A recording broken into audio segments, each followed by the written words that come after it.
আবু তালিব বলে, আল্লাহি, আল্লাহর কসম, আল্লাহর কসম, হে মুহাম্মদ, তোমার হাত কে ভাঙবে, তোমার পা কে ভাঙবে, তোমাকে দেশ থেকে দেশান্তর কে করবে, তোমাকে হত্যা কে করবে? আমি যতদিন আল্লাহর কসম করে বলছি, আমি যতদিন মাটির নিচে দাফন না হব, ততদিন তোমাকে হাত ভাঙা তো দূরের কথা, পা ভাঙা তো দূরের কথা, দেশ থেকে দেশান্তর করা তো দূরের কথা, তোমাকে মারাত্মক হত্যা করা দূরের কথা, তোমার কাছে এসে দাঁড়া হতে পারবে না। আল্লাহ তাআলা নিজে উত্তর দিয়েছেন, মা দাল্লা সাহিবুকুম ওয়া মা গাওয়া। ও মক্কার কাফের মুশরিকরা, তোমরা তোমাদের মুহাম্মদ সাল্লাল্লাহু আলাইহি সাল্লামকে তোমরা বিভ্রান্ত বলতেছো, পথভ্রষ্ট বলতেছো। মুহাম্মদ সাল্লাল্লাহু আলাইহি সাল্লাম বিভ্রান্ত নন। কাফের মুশরিকরা যখন বলা শুরু করে দিয়েছে, মুহাম্মদ সাল্লাল্লাহু আলাইহি সাল্লাম বানায় কথা বলেন, আল্লাহ রাব্বুল আলামিন সূরা ফাতিরের 2 নম্বর আয়াত আল্লাহ তাআলা নাযিল করে দিয়েছেন, ওয়া মা ইয়ামতিকু আনিল হাওয়া ইন হুয়া ইল্লা ওয়াহিয়ুন ইউহা। মুহাম্মদ সাল্লাল্লাহু আলাইহি সাল্লাম নিজে মন গড়া কোনো কথা বলেন না, এই যা বলেন আল্লাহ তাআলা বলেন, তারপরে তিনি বলেন। কাফের মুশরিকরা আপনারা নবী মুহাম্মদ রাসূলুল্লাহ সাল্লাল্লাহু আলাইহি সাল্লামকে পাগল বলেছেন, তো আল্লাহ তাআলা কোরআনুল কারীমের আয়াত অবতীর্ণ করে দিয়েছেন, সূরা আত-তাকবীর 22 নম্বর আয়াত, ওয়া মা সাহিবুকুম বিমাজনুন। ও মক্কার কাফের মুশরিকরা, তোমাদের সঙ্গে মুহাম্মদ সাল্লাল্লাহু আলাইহি সাল্লাম পাগল নন, আর এটা কথা পাগলের কোনো কথা হতে পারে না। কাফের মুশরিকরা আল্লাহ রাসূল সাল্লাল্লাহু আলাইহি সাল্লামকে যখন কোটি বলা শুরু করে দিয়েছে যে মুহাম্মদ সাল্লাল্লাহু আলাইহি সাল্লাম যা বলেন এটা হলো কোটির কথা, আল্লাহ রাব্বুল আলামিন কোরআনুল কারীমের সূরা আন-নাহল 40 নম্বর আয়াত আল্লাহ তাআলা নাযিল করে দিয়েছেন, ওয়া মা হুয়া বিকাউলি শাইইন কলিলাম মা তুমিনুন। ও মক্কার কাফের মুশরিকরা, তোমরা যে মুহাম্মদ সাল্লাল্লাহু আলাইহি সাল্লামকে কবি বলে আখ্যায়িত করেছো, এটা কোনো কবির কথা নয়, তোমরা অল্প সংখ্যক ঈমান আনো। কাফের মুশরিকরা আল্লাহ রাসূল সাল্লাল্লাহু আলাইহি সাল্লামকে পরখ বলা শুরু করে দিয়েছেন, তো আল্লাহ তাআলা কোরআনুল কারীমের সূরা আন-নাহল 43 নম্বর আয়াত আল্লাহ তাআলা নাযিল করে দিয়েছেন, ওয়ালা বিকাউলি কাহিরিন কলিলাম মা তাযাক্কারুন। আলহামদুলিল্লাহ, মহান আল্লাহ তাআলার দরবারে অসংখ্য গণিত শুকর ও সুজুদ যে রব্বুল ইজ্জত আমাদের হায়াতকে দীর্ঘায়িত করে আজকের এই মুহূর্ত পর্যন্ত সুস্থ সবল রেখে দুনিয়ার সমস্ত ঝামেলা থেকে হেফাজত করে মহান আল্লাহ তাআলার হুকুম জুমার নামাজ আদায় করার উদ্দেশ্যে মসজিদে আসার এবং বসার কিছু কথা বলার এবং শ্রবণ করার তৌফিক দান করেছেন। এই জন্য আমরা সেই আল্লাহ তাআলার দরবারে সকলে কাম করে ভক্তি সহকারে দিল দিয়ে কালিমাতুশ শুকর আদায় করছি। সকলে বলি আলহামদুলিল্লাহ। অসংখ্য দরুদ ও সালাম বর্ষিত হোক সাইয়্যিদুল আম্বিয়া, আশরাফুল আম্বিয়া, খাতামুল আম্বিয়া, সর্বশেষ নবী, শ্রেষ্ঠ নবী, বিশ্ব নবী মুহাম্মদুর রাসূলুল্লাহ সাল্লাল্লাহু আলাইহি সাল্লামের প্রতি। মুহতারাম নাযির, পবিত্র কালামুল্লাহ শরীফ থেকে সূরাতুল আহজাবের 21 নম্বর আয়াত তেলাওয়াত করেছি। আল্লাহ রাব্বুল আলামিন সেই আয়াতে কারিমার মধ্যে বলেছেন, একজন মুমিনের ফিউচার প্ল্যান কি হবে। যারা আল্লাহকে বিশ্বাস করে, যারা পরকালকে বিশ্বাস করে, আল্লাহকে অধিক পরিমাণ স্মরণ করে, ওই ব্যক্তিদের ফিউচার প্ল্যান কি হবে আল্লাহ তাআলা সেই আয়াতে কারিমার মধ্যেই বলেছেন। আল্লাহ তাআলা বলেন, লাকাদ কানা লাকুম ফি রাসূলিল্লাহি উসওয়াতুন হাসানাহ। আমি সকল দুনিয়ার মানুষের জন্য রেখেছি রাসূল সাল্লাল্লাহু আলাইহি সাল্লামের মাঝে উত্তম আদর্শ। এই আয়াতে কারিমার মধ্যে আমরা বুঝতে পারলাম রাসূল করিম সাল্লাল্লাহু আলাইহি সাল্লাম আমাদের মডেল। রাসূল করিম সাল্লাল্লাহু আলাইহি সাল্লামের আমাদের আদর্শ। যে ব্যক্তি রাসূলের আদর্শে আদর্শবান হতে পারবে, ওই ব্যক্তি দুনিয়া আখিরাতে সে দুজাহানের মুক্তি, সফলতা, কামিয়াবি সে লাভ করবে। অত্যন্ত দুঃখজনক হলেও সত্য কথা, এই পৃথিবীর মানুষ মুমিন ইসলামের মধ্যে অনেক যুবক ভাইরা রাসূল করিম সাল্লাল্লাহু আলাইহি সাল্লামের আদর্শ থেকে অনেক দূরে। রাসূল করিম সাল্লাল্লাহু আলাইহি সাল্লামের আদর্শকে ফলো করে না। বিভিন্ন দেশে বিভিন্ন নায়ক বিভিন্ন খেলোয়াড়দেরকে ফলো করে থাকে, তাদেরকে আইডল মেনে থাকে। এটা এর চেয়ে অবমাননাকর, এর চেয়ে লজ্জিত আর কি হতে পারে? একজন মুমিন হিসাবে, একজন ইমানদার হয়ে আল্লাহ রাসূল সাল্লাল্লাহু আলাইহি সাল্লামকে মডেল হিসাবে গ্রহণ না করে, আদর্শ হিসাবে গ্রহণ না করে বিদেশিদের খেলোয়াড়দেরকে আমরা মডেল হিসাবে গ্রহণ করে দিচ্ছি। কেন নিচ্ছি? আমাদের রাসূল সম্পর্কে আমাদের ধারণা নাই, আমাদের রাসূলের শান মান আমরা বুঝি না। আমাদের রাসূলের শান সম্পর্কে আমি গত জুমায় আলোচনা করেছিলাম, আজকে রাসূলের শান নিয়ে আলোচনা করব। যদি রাসূলের শান, রাসূলের আজমত, রাসূলের মহব্বত, ভালোবাসা যে ব্যক্তির ভিতরে থাকে, ওই ব্যক্তি রাসূল করিম সাল্লাল্লাহু আলাইহি সাল্লামের আদর্শ গ্রহণ করে থাকে। আল্লাহ রাসূল সাল্লাল্লাহু আলাইহি সাল্লাম দুনিয়ার মধ্যে যে আগমন করেছেন, বলা হচ্ছে যে 9 রবিউল আউয়াল, মতান্তরে 8-12 রবিউল আউয়াল, সোমবারের দিন সূরা সাদেকের সময় মা আমিনার পেট থেকে দুনিয়ার জমিনের মধ্যে তিনি আগমন করেন। তার আগমনটা ছিল গোটা জগতের জন্য রহমত স্বরূপ। আল্লাহ তাআলা কোরআনুল হাকীমের মধ্যে সূরাতুল আম্বিয়া 107 নম্বর আয়াতে আল্লাহ তাআলা বলেন, ওয়া আরসালনাকা ইল্লা রাহমাতাল লিল আলামিন। আমি আমার বিশ্ব নবীকে, আমি আমার রাসূল সাল্লাল্লাহু আলাইহি সাল্লামকে আমি সমগ্র জগতের জন্য আমি রহমত স্বরূপ বানিয়েছি। তিনি মুমিনের জন্য রহমত, তিনি ছোট ষড়যন্ত্রের জন্য রহমত, তিনি বেঈমান কাফেরদের জন্য তিনি রহমত। আল্লাহ তাআলা সকলের জন্য আল্লাহ তাআলা রহমত করে আপনার আমার নবীকে দুনিয়ার মধ্যে পাঠিয়ে দিয়েছেন। আল্লাহ রাসূল সাল্লাল্লাহু আলাইহি সাল্লাম দুনিয়ায় আসার আগে বাবাকে হারিয়েছেন। দুনিয়াতে আসার পর 6 বছরের মাকে হারিয়েছেন। নবীজি একেবারে নির্ভীক। নবীর যে অভিভাবক হলেন আব্দুল মুত্তালিব, আব্দুল মুত্তালিবের ইন্তেকালের পরে নবীজির অভিভাবক হলেন নবীজির চাচা আবু তালেব। আল্লাহ রাসূল সাল্লাল্লাহু আলাইহি ওয়াসাল্লাম 40 বছরের নবুয়ত পেয়েছেন। নাযিল হয়েছে ইকরা বিসমি রাব্বিকাল্লাযী খালাক, খালাকাল ইনসানা মিন আলাক, اقرأ وربك الأكرم الذي علم بالقلم علم الإنسان ما لم يعلم। আল্লাহ রাসূল সাল্লাল্লাহু আলাইহি ওয়াসাল্লাম এই নবুয়ত পাওয়ার পরে মানুষের ধারে ধারে দাওয়াতে কালিমা পৌঁছে দিয়েছেন। মানুষদের কাছে কাছে গিয়ে বলেছেন যে পড়ো লা ইলাহা ইল্লাল্লাহ, লা ইলাহা ইল্লাল্লাহ, আল্লাহ ছাড়া কোনো মাবুদ নাই, আল্লাহ ছাড়া কোনো ইলাহ নাই। তোমরা যদি এই কালিমাকে বিশ্বাস করো, তোমরা যদি এই কালিমাকে বিশ্বাস করো, তাহলে আল্লাহ তাআলা তোমাদেরকে সফলতা দান করবেন, তোমাদেরকে সফলতা বানিয়ে দিবেন। আল্লাহ রাসূল সাল্লাল্লাহু আলাইহি ওয়াসাল্লাম মানুষের ধারে ধারে এই কথার দাওয়াত দিয়েছেন।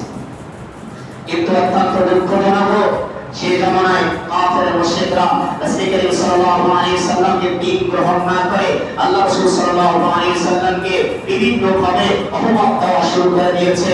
তারা কালিমার দাওয়াত গ্রহণ করে নাই। আল্লাহ রাসূল সাল্লাল্লাহু আলাইহি ওয়াসাল্লাম চিন্তায় মগ্ন করে চোখের পানি ছেড়ে দিয়ে একদিন বাড়িতে এসে কান্না করতেছে, আরে এই সমস্ত লোকেরা জাহান্নামী হবে, এই সমস্ত লোকেরা যদি কালিমা গ্রহণ না করে তারা জাহান্নামের মধ্যে যাবে। এই চিন্তায় নবীজি চোখের পানি ছেড়ে ছেড়ে দিয়ে কাঁদতেছেন। নবীজির চাচা আবু তালেব মুহাম্মদ সাল্লাল্লাহু আলাইহি সাল্লামকে দেখে কাছে আসছেন, ভাতিজা মুহাম্মদ তুমি কাঁদতেছো কেন? কি হয়েছে তোমার? তুমি তো ইয়াতীম, তোমার বাবা নেই, তোমার মা নেই, তুমি ইয়াতীম, তোমার কান্না আমি সহ্য করতে পারি না। ও বেটা মুহাম্মদ তোমার কি হয়েছে? আল্লাহ রাসূল সাল্লাল্লাহু আলাইহি সাল্লাম বললেন, চাচা আমি তাওহীদের পথে আমি মানুষকে ডাকি, আল্লাহ তাআলা একাত্মবাদের দিকে আমি ডাকি, আমি কালিমার দিকে আহ্বান করি, তাওহীদের দিকে আমি আহ্বান করি। এই দাওয়াত দেওয়ার কারণে কিছু কিছু ব্যক্তি আমাকে বলতেছে আমাকে নাকি পা ভেঙে দেবে, আমাকে নাকি মারবে, আমাকে নাকি হত্যা করবে, আমাকে নাকি দেশ থেকে দেশান্তর করে দেবে। এসব ভেবে আমি তো এর জন্যই কাঁদতেছি। এই সমস্ত ব্যক্তিরা কালিমা গ্রহণ না করলে তারা জাহান্নামের মধ্যে যাবে। যখন এ কথা নবীর কাছ থেকে শুনতে পেরেছেন, নবীজির চাচা আবু তালেব বলে দালাইলুন নবুওয়ার মধ্যে আসছেন। আবু তালেব বলে আল্লাহি, আল্লাহর কসম, আল্লাহর কসম, হে মুহাম্মদ তোমার হাত কে ভাঙবে, তোমার পা কে ভাঙবে, তোমাকে দেশ থেকে দেশান্তর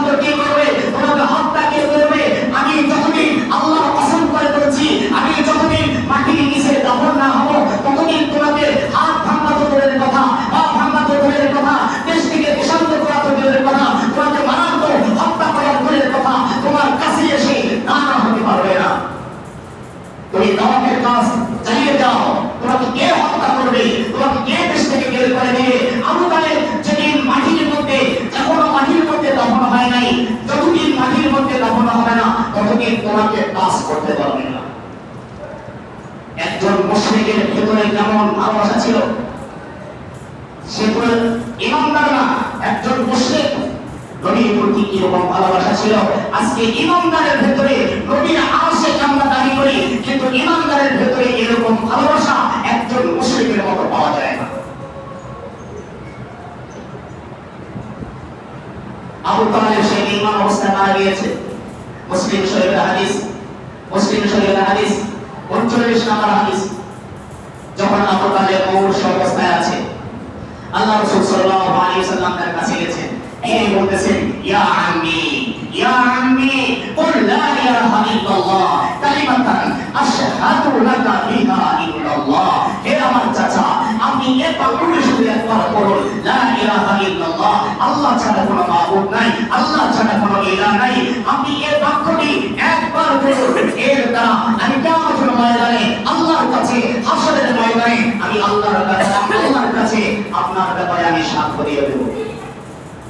আবু জাহেল বলল যে আবু তালেব শেষ পর্যায়ে এসে আকিদার দিন গ্রহণ করে বেঈমান হয়ে যান না, আব্দুল মুত্তালিবের দিন থেকে আপনি ফিরে যাবেন না, আপনারা ধর্মকে এরকম কালিমা লেখন করেন না, কলঙ্কিত করেন না। আর এদিকে রাসূল করিম সাল্লাল্লাহু আলাইহি সাল্লাম বারবার কালিমার তালকিন দিচ্ছেন, বারবার ইচ্ছা করতেছেন। শেষ পর্যায়ে সে বলেছে, মুহাম্মদ, আমি তোমার ধর্ম শ্রেষ্ঠ ধর্ম, সারা পৃথিবীর ধর্মের মধ্যে তোমার ধর্মই হলো সবচেয়ে শ্রেষ্ঠ। তুমি সত্য নবী, তোমার ধর্ম সত্য, তোমার আল্লাহ সত্য, আমি সবকিছু জানি, কিন্তু আব্দুল মুত্তালিবের ধর্ম বিচ্যুতি হয়ে যাবে, এদিকে যদি চিন্তা না করতাম তাহলে আমি তোমার ধর্মই গ্রহণ করতাম, আবু তালেবের মতো এখনো উত্তরসূরিরা আছে। আল্লাহ রাসূল সাল্লাল্লাহু আলাইহি ওয়াসাল্লামের সুন্নাত আদর্শ রাখে না কেন, দাঁড়িয়ে রাখে না কেন? এই যদি মনে করবে, এই ভয়ে, এই যদি কারণে দাঁড়িয়ে সুন্নাত মাথায় টুপি এগুলো রাখতে চায় না, ইসলামের উপর থাকবে, এই যদি মনে করে, এই জন্য সে ইসলামের উপর থাকতে চায় না। কোরআন হাদিসকে ফলো করে চলবে, এটাকে বিচ্যুতি মনে করে, এই জন্য চলতে পারে না। ওলামায়ে কেরামকে সম্মান দেওয়াকে বিচ্যুতি মনে করে, এই জন্য সে সম্মান দেয় না। যারা এরকম এক শ্রেণীর লোক এখনই যারা আছে, ওই সমস্ত ব্যক্তিরাই হচ্ছে আবু লাহাবের উত্তরসূরি, আবু তালেবের উত্তরসূরি। আল্লাহ রাসূল সাল্লাল্লাহু আলাইহি ওয়াসাল্লাম উম্মতের দাঁড়ে দাঁড়ে কিরকম ভাবে দাওয়াতি কালিমা পৌঁছে দিয়েছেন। দাওয়াতের ক্ষেত্রে আল্লাহ রাসূল সাল্লাল্লাহু আলাইহি ওয়াসাল্লাম মানুষের দাঁড়ে দাঁড়ে দাওয়াত দিচ্ছেন, বিভিন্ন ভাবে কটাক্ষ করতেছে, বিভিন্ন ভাবে অপমান দিচ্ছে। আল্লাহ তাআলা স্বয়ং এই অপমানের জবাব আল্লাহ তাআলা কোরআনুল হাকিমে আল্লাহ তাআলা দান করেছেন। মুসলমান ভাইরা আমার, নবী করিম সাল্লাল্লাহু আলাইহি ওয়াসাল্লাম যখন মানুষের ধারে ধারে দাওয়াত দেওয়া শুরু করলেন, মক্কার কাফের মুশরিকরা বিভিন্ন ভাবে অপমান দেওয়া শুরু করলো। মক্কার কোন কাফের আল্লাহ রাসূল সাল্লাল্লাহু আলাইহি ওয়াসাল্লামকে পথভ্রষ্ট করলো, শান্ত হয়ে গিয়েছে, পথভ্রষ্ট হয়ে গিয়েছে। আল্লাহ রাব্বুল আলামিন নিজেই প্রতিবাদ করেছেন, ওহী অবতীর্ণ করে এই জবাব আল্লাহ তাআলা নিজে দিয়েছেন। সূরা নাজমের 2 নম্বর আয়াত আল্লাহ তাআলা নিজে উত্তর দিয়েছেন, মা দাল্লা সাহিবুকুম ওয়া মা গাওয়া। ও মক্কার কাফের মুশরিকরা, তোমরা তোমাদের মুহাম্মদ সাল্লাল্লাহু আলাইহি ওয়াসাল্লামকে তোমরা বিভ্রান্ত বলতেছো, পথভ্রষ্ট বলতেছো। মুহাম্মদ সাল্লাল্লাহু আলাইহি ওয়াসাল্লাম বিভ্রান্ত নন। কাফের মুশরিকরা যখন বলা শুরু করে দিয়েছে, মুহাম্মদ সাল্লাল্লাহু আলাইহি ওয়াসাল্লাম বানায় কথা বলেন। আল্লাহ রাব্বুল আলামিন সূরা নাজমের 2 নম্বর আয়াত আল্লাহ তাআলা নাযিল করে দিয়েছেন, ওয়া মা ইয়ামতিকু আনিল হাওয়া ইন হুয়া ইল্লা ওয়াহিয়ুন ইউহা। মুহাম্মদ সাল্লাল্লাহু আলাইহি ওয়াসাল্লাম নিজে মন গড়া কোনো কথা বলেন না, এই যা বলেন আল্লাহ তাআলা বলেন, তারপরে তিনি বলেন। কাফের মুশরিকরা আপনারা নবী মুহাম্মদ রাসূলুল্লাহ সাল্লাল্লাহু আলাইহি ওয়াসাল্লামকে পাগল বলেছেন। তো আল্লাহ তাআলা কোরআনুল কারীমের আয়াত অবতীর্ণ করে দিয়েছেন, সূরা তাকবীর 22 নম্বর আয়াত, ওয়া মা সাহিবুকুম বিমাজনুন। ও মক্কার কাফের মুশরিকরা, তোমাদের সঙ্গে মুহাম্মদ সাল্লাল্লাহু আলাইহি ওয়াসাল্লাম পাগল নন। আর এটা কথা পাগলের কোনো কথা হতে পারে না। কাফের মুশরিকরা আল্লাহ রাসূল সাল্লাল্লাহু আলাইহি ওয়াসাল্লামকে যখন পরিবার শুরু করে দিয়েছে যে মুহাম্মদ সাল্লাল্লাহু আলাইহি ওয়াসাল্লাম যা বলেন এটা হলো কবির কথা। আল্লাহ রাব্বুল আলামিন কুরআনুল কারীমের সূরা আনফাল 41 নম্বর আয়াত আল্লাহ তাআলা নাযিল করে দিয়েছেন, ওয়া মা হুয়া বিকাউলি শাইরিন কলিলাম মা তুমিনুন। ও মক্কার কাফির মুশরিকরা, তোমরা যে মুহাম্মদ সাল্লাল্লাহু আলাইহি ওয়াসাল্লামকে কবি বলে আখ্যায়িত করেছো, এটা কোনো কবির কথা নয়। তোমরা অল্প সংখ্যক ঈমান আনো। কাফের মুশরিকরা আল্লাহ রাসূল সাল্লাল্লাহু আলাইহি ওয়াসাল্লামকে পরখ করা শুরু করে দিয়েছেন। তো আল্লাহ তাআলা কুরআনুল কারীমের সূরা আনফাল 43 নম্বর আয়াত আল্লাহ তাআলা নাযিল করে দিয়েছেন, ওয়ালা বিকাউলি কাহিরিন কলিলাম মা তাযাক্কারুন। মুহাম্মদ সাল্লাল্লাহু আলাইহি ওয়াসাল্লাম কোন না, তোমরা অল্প সংখ্যক ব্যক্তি তোমরা উপদেশ গ্রহণ করে থাকো। আমি আল্লাহর নামে হারাম করে বলছি, আজকে সারা পৃথিবীর ইহুদি খ্রিস্টান নাসরা বৌদ্ধ বেঈমান আমার রাসূলকে নিয়ে অবমাননাকর কথা বলে আজও যদি ওহী জারি থাকতো, তাহলে আজও আল্লাহ তাআলা আল্লাহ রাসূলের শান মান রক্ষা করবে, ওহী আলোকে নবীর শান মান ইজ্জত রক্ষা করবে। কিন্তু ওহী দরজা তো বন্ধ হয়ে গেছে, ওহী তো আসবে না, ওহী দরজা বন্ধ।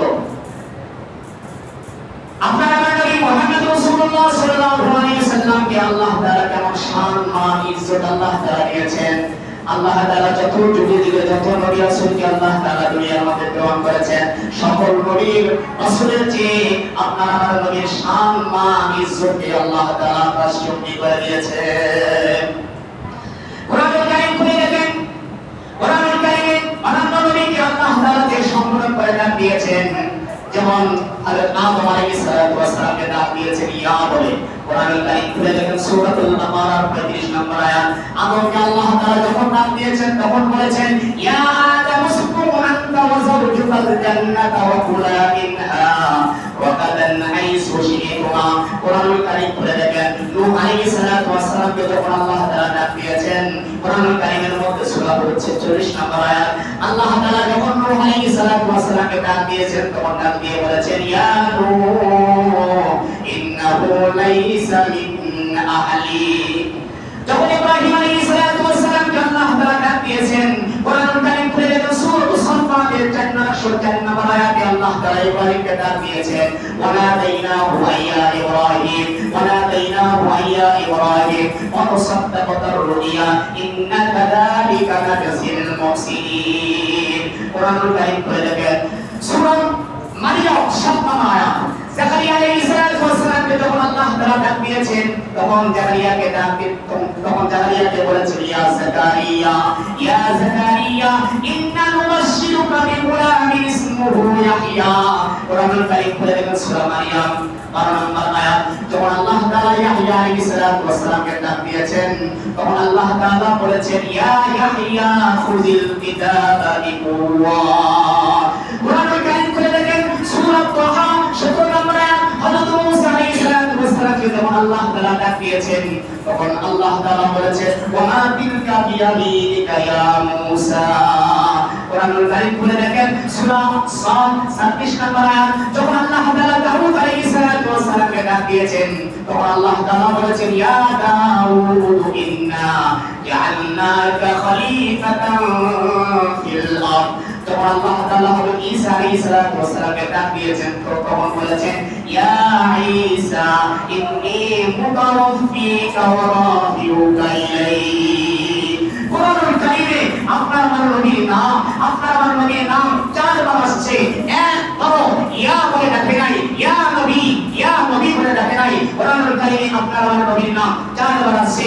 প্রথম যে জায়গায় যে আমার নবীর নাম আছে সূরা আলে ইমরান, কোরআনুল কারীম খুলে দেখেন সূরা আলে ইমরান 144 নম্বর আয়াত, আল্লাহ তাআলা আমার আপনার নবীর নামকে কি বলে ডাক দিয়েছেন ওয়া মা মুহাম্মাদুন ইল্লা রাসূল ক্বাদ খালাত মিন ক্বাবলিহি রাসূল। কোরআনুল কারীম খুলে দেখেন সূরা আহজাব 40 নম্বর আয়াত, আপনার আমার নবীর নামকে কি সম্বোধন করে দেখেছেন তো মা কানা মুহাম্মাদুন আবা আহাদিন মির রিজালি। কোরআনুল কারীম খুলে দেখেন সূরা মুহাম্মদ নামে 2 নম্বর আয়াত, আপনার আমার নবীর নামকে কি বলে রেখেছেন ওয়াল্লাযীনা আমানু ওয়া আমিলুস সালিহাতি ওয়া আমিলু বিমা নুসিলা আলা মুহাম্মদ।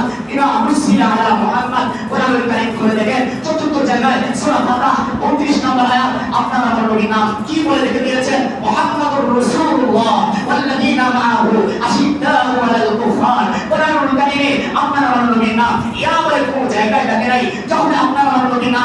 দিয়েছেন, বলেছেন ইয়া আইয়ুহার রাসূল বাল্লিগ মা উনজিলা ইলাইকা মির রাব্বিক, সূরা মাইদা 67 নম্বর আয়াত। ইয়া আইয়ুহার রাসূল বাল্লিগ মা উনজিলা ইলাইকা মির রাব্বিক, যখন আল্লাহ তাআলা ডাক দিয়েছেন ইয়া আইয়ুহান নাবিয়্যু, ইয়া আইয়ুহান নাবিয়্যু বলে সম্বোধন করেছেন। অত্যন্ত দুঃখের সহিত বলতে হয়, আজকে নামধারী মুসলমানও রাসূলকে ইজ্জত দিতে চায় না, আজকে নামধারী মুসলমানও রাসূলকে সম্মান করতে চায় না, সম্মানের প্রদর্শনের কথা বলে না। কেউ নবী করিম সাল্লাল্লাহু আলাইহি সাল্লামের ব্যাপারে এমন কথা বলে, এগুলো শানের খেলাফ। আল্লাহ তাআলা আপনার নবীর শানকে তো আল্লাহ তাআলা আকাশচুম্বী করে দিয়েছেন। আল্লাহ তাআলা কোরআনুল কারীমের মধ্যে খুলে দেখেন, সূরা ইনশিরাহ 4 নম্বর আয়াত, আল্লাহ তাআলা বলেছেন ওয়া রাফা'না লাকা যিকরা, ওয়া রাফা'না লাকা যিকরা। কোরআনুল কারীম খুলে দেখেন, আল্লাহ তাআলা সূরা আলামের 4 নম্বর আয়াতের মধ্যে বলেছেন ওয়া ইন্নাকা লা'আলা খুলুকিন আযীম। যে আল্লাহ তাআলা সূরা আহজাবের 21 নম্বর আয়াতে বলেছেন লাকাদ কানা লাকুম ফি রাসূলিল্লাহি উসওয়াতুন হাসানাহ। যে আল্লাহ তাআলা বলেছেন ওয়া রাফা'না লাকা যিকরা, ওয়া রাফা'না লাকা যিকরা। আমার আপনার নবীর শানকে আল্লাহ তাআলা আকাশচুম্বী করে দিয়েছেন। সারা পৃথিবী ইহুদি খ্রিস্টান নাসারা বর্তমানে বেঈমান আমার রাসূলের শানকে, আমার রাসূলের শানকে, আমার রাসূলের মানকে কালিমা লেখন করতে চাবে, আমার রাসূলকে নিয়ে কুলুখতি কথা বলবে, না তারা পারবে। আমি আল্লাহর নামে হলফ করে বলছি, না তারা পারবে, না কোনদিন মুসলমান হয়ে নেবে। আমরা জীবন দেব, রক্ত দেব, রাসূলের অপমান সইব না কথা বলে ঠিক কিনা? আল্লাহ তাআলা আমাদের নবীর শান আল্লাহ তাআলা আকাশচুম্বী করে দিয়েছেন। আল্লাহ তাআলা আমাদের নবীর শানকে আল্লাহ তাআলা আকাশচুম্বী করে দিয়েছেন। সারা বিশ্বের মধ্যে আপনার আমার নবীর নাম প্রতি মুহূর্তে আপনার আমার নবীর নাম উচ্চারিত হচ্ছে। কখনো আযানের মধ্যে হচ্ছে উচ্চারিত আশহাদু আন্না মুহাম্মাদুর রাসূলুল্লাহ, কখনো ইকামতের মধ্যে উচ্চারিত হচ্ছে আশহাদু আন্না মুহাম্মাদুর রাসূলুল্লাহ, কখনো তাশাহুদ নামাজের মধ্যে হচ্ছে, নামাজের মধ্যে দরুদ শরীফের মধ্যে হচ্ছে, তাশাহুদের মধ্যে হচ্ছে, এবং কোরআনুল কারীমের মধ্যে আপনার আমার নবীর নাম করে উচ্চারণ করা হচ্ছে। সারা বিশ্বের মধ্যে প্রতিটা সেকেন্ডে মুহূর্তে আপনার আমার নবীর নাম আল্লাহ তাআলা এরকম ভাবে উচ্চারিত করে দিচ্ছে। কারণ আপনার আমার নবীর শানকে, মানকে, ইজ্জতকে আল্লাহ তাআলা আকাশচুম্বী করে দিয়েছে। আপনার আমার নবীকে আমি চিনলাম না, আপনার নবীর শান, আমার নবীর শান কি কত বড় আমরা চিনলাম না। নবীর শান, নবীর ইজ্জত কত, নবীর শান আল্লাহ তাআলা কত বাড়িয়েছে আমরা এখনো জানলাম না, বুঝলাম না। না জানার কারণে আমরা ইহুদি খ্রিস্টানকে আদর্শ হিসাবে গ্রহণ করে নিয়ে জাহান্নামের নামে আমরা অভিমুখে চলে যাচ্ছি। এখন আসেন উম্মতের কাছে রাসূলের ইজ্জত, রাসূলের মর্যাদা রক্ষা হবে কিভাবে? আল্লাহ তাআলা কোরআনুল কারীম খুলে দেখেন, আল্লাহ তাআলা সূরা নিসা 80 নম্বর আয়াত, আল্লাহ তাআলা বলেছেন মাইয়াতির রাসূলা ফাকাদ আতা আল্লাহ। যে ব্যক্তি রাসূলের অনুসরণ করে সে যেন আল্লাহর অনুসরণ করলো। কোরআনুল কারীম খুলে দেখেন সূরা আল ইমরান 31 নম্বর আয়াত, 31 নম্বর আয়াত, আল্লাহ তাআলা বলেন কুল ইন কুনতুম তুহিব্বুনাল্লাহ ফাত্তাবিউনি ইউহিব্বুকুমুল্লাহ ওয়া ইয়াগফির লাকুম যুনুবাকুম আল্লাহু গফুরুর রহিম। আল্লাহকে ভালোবাসতে চাও এ বান্দা, আল্লাহকে ভালোবাসতে চাও তুমি সর্বপ্রথম মুহাম্মদ সাল্লাল্লাহু আলাইহি সাল্লামকে অনুসরণ করো। তাকে ভালোবাসো। মুহাম্মাদের অনুসরণ করলে, মুহাম্মদ সাল্লাল্লাহু আলাইহি সাল্লাম অনুসরণ করলে, তার আদর্শে ফলো করলে, তাকে ভালোবাসলে আল্লাহকে ভালোবাসা হয়ে যাবে। আর আল্লাহ যাকে ভালোবাসে ওই ব্যক্তির জীবনের সব গুনাহ আল্লাহ তাআলা মাফ করে দিয়ে দেন। কিন্তু সেই নবীকে আমরা এখনো চিনলাম না, সেই নবীকে এখনো চিনলাম না। অথচ সেই নবীকে ভালো না বাসলে ঈমানদার হওয়া যায় না। সেই নবীকে মহব্বত না করলে ঈমানদার হওয়া দাবি করা যায় না। বুখারী শরীফ খুলে দেখেন 15 নম্বর হাদিস, হযরত আনাস রাদিয়াল্লাহু তাআলা থেকে বর্ণিত, তিনি বর্ণনা করেন তোমাদের পিতামাতার চেয়ে, সন্তান সন্ততির চাইতে, দুনিয়ার সব মানুষের চাইতে, সম্পদের চাইতে যতদিন তুমি রাসূলকে বেশি ভালো না বাসবে ততদিন পর্যন্ত তুমি প্রকৃত মুমিন হতে পারবে না। সাহাবায়ে কেরাম আল্লাহ রাসূল সাল্লাল্লাহু আলাইহি ওয়াসাল্লামকে কিরকম ভালোবাসেন? লজি কিতাবের মধ্যে অসংখ্য অগণিত আছে। সাহাবায়ে কেরাম নিজের জীবনের চাইতে আল্লাহ রাসূলকে বেশি ভালোবাসেন, নিজের সম্পদের চাইতে নবী করিম সাল্লাল্লাহু আলাইহি সাল্লামকে বেশি ভালোবাসেন, নিজের সন্তান সন্ততির চাইতে আল্লাহ রাসূল সাল্লাল্লাহু আলাইহি সাল্লামকে বেশি ভালোবাসেন। যার প্রমাণ আল্লাহ রাসূল সাল্লাল্লাহু আলাইহি সাল্লাম হিজরত করে মদিনার মধ্যে চলে গেছেন। পর্যায়ক্রমে সাহাবায়ে হিজরত করে মদিনার মধ্যে যায়। এক সাহাবী নাম হলো সুহাইব আর-রুমি রাদিয়াল্লাহু তাআলা। সুহাইব আর-রুমি রাদিয়াল্লাহু তাআলা কি আল্লাহ রাসূল সাল্লাল্লাহু আলাইহি ওয়াসাল্লামের সাথে সাক্ষাৎ করতে যাবেন, হিজরত করবেন।